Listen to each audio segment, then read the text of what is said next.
প্লটগুলো যারা প্রশাসনিকভাবে বরাদ্দ দিয়েছে তারাও কিন্তু বেনিফিটেড, তারাও আপনার এই সুযোগ নিয়েছে।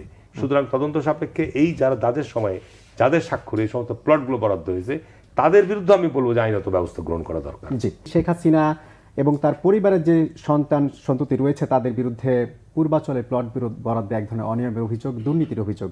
আসলে ঘুরে ফিরে এই ক্ষমতাচ্যুত বা পদচ্যুত শেখ হাসিনার পরিবার বা তার সদস্যদের নামগুলো ঘুরে ফিরে আসছে কেন? বাংলাদেশে গত 15 বছর বাংলাদেশের সর্বক্ষেত্রেই যে দুর্বৃত্তায়ন হয়েছে এবং এই দুর্বৃত্তায়ন নেতৃত্ব দিয়েছে বাংলাদেশের সাবেক প্রধানমন্ত্রী শেখ হাসিনা এবং তার পরিবারের সদস্যরা। এবং আজকে যে নিউজটি আপনার প্রধান নিউজ হিসাবে শিরোনামে এসছে, আমরা সকলেই জানি যে বাংলাদেশে রাজুক কর্তৃক যে সমস্ত জায়গায় প্লট বরাদ্দ দেওয়া হয়, ধানমন্ডি হতে পারে, গুলশান হতে পারে, আপনার পূর্বাচল হতে পারে, বনানী হতে পারে, এই ধরনের যে সমস্ত রাজুকের দ্বারা যে সমস্ত প্লটের বরাদ্দ, সেখানে এমপিদের একটা প্রিভিলেজ আছে বা সারা রাষ্ট্রের বিশেষ কিছু ব্যক্তিদের সেখানে প্রিভিলেজ আছে। তারা আবেদন করলেই লটারির বাইরেই তাদের প্লট দেওয়া হয় যদি তাদের পূর্বপুরুষরা, তাদের সদস্যরা কেউ অতীতে প্লট না পেয়ে থাকে, কিন্তু জীবনে একবার পাবে। অর্থাৎ আমি এমপি হয়েছি, পাপিয়াও এমপি হয়েছে, ভবিষ্যতে আমার ছেলেমেয়েরাও কেউ হতে পারে, কিন্তু আমি একবার পেয়ে গেলে কিন্তু আমার আর সদস্য, আমার ওয়ারিসরা কেউ আর প্লট পাবে না। এটা একেবারে সুনির্দিষ্ট আইন, আপনার বিধিবদ্ধ আইন।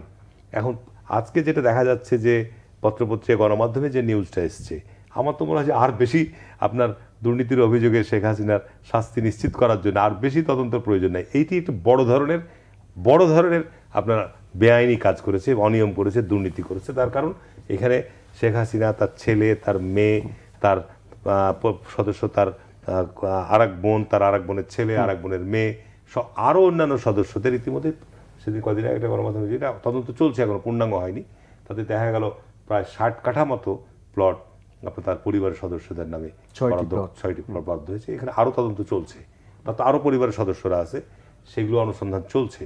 তো আমি মনে করি যে রক্ষক যদি নিজেই ভক্ষক হয় আর নিজে সবসময় বড় বড় বয়ান দিতেন দুর্নীতির ব্যাপারে, সবক দিতেন দেশবাসীকে যে আমরা দুর্নীতির বিরুদ্ধে জিরো টলারেন্স, তো আজকে আমি মনে করি যে আজকে বর্তমানে পরিবর্তিত পরিস্থিতিতে যে ট্রাইব্যুনাল গঠন হয়েছে, যে বিচার প্রক্রিয়া শুরু হয়েছে, এটা যেন কোনো প্রশ্নবিদ্ধ বা প্রহসনের বা কোনো ধরনের বিচারের কোনো ত্রুটি না থাকে, যেন আমরা বলতে না পারি কেউ যে আওয়ামী লীগই তাদের নেতারা যেন বলতে না পারে যে আমাদের উপর, যেমন আমাদের নেত্রীর উপর আপনার অন্যায় জুলুম হয়েছে, তারেক রহমানের উপর অন্যায় জুলুম হয়েছে, আমাদের উপর লক্ষ লক্ষ মামলা হয়েছে, আমরা এখন সেটা আপনার আদালত থেকেই খালাস পাচ্ছি।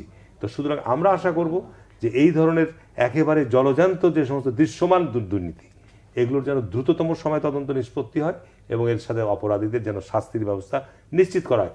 এই অপরাধের সাথে তো শুধু শেখ হাসিনার পরিবার জড়িত নয়, এই প্লটগুলো যারা প্রশাসনিকভাবে বরাদ্দ দিয়েছে তারাও কিন্তু বেনিফিটেড, তারাও আপনার এই সুযোগ নিয়েছে।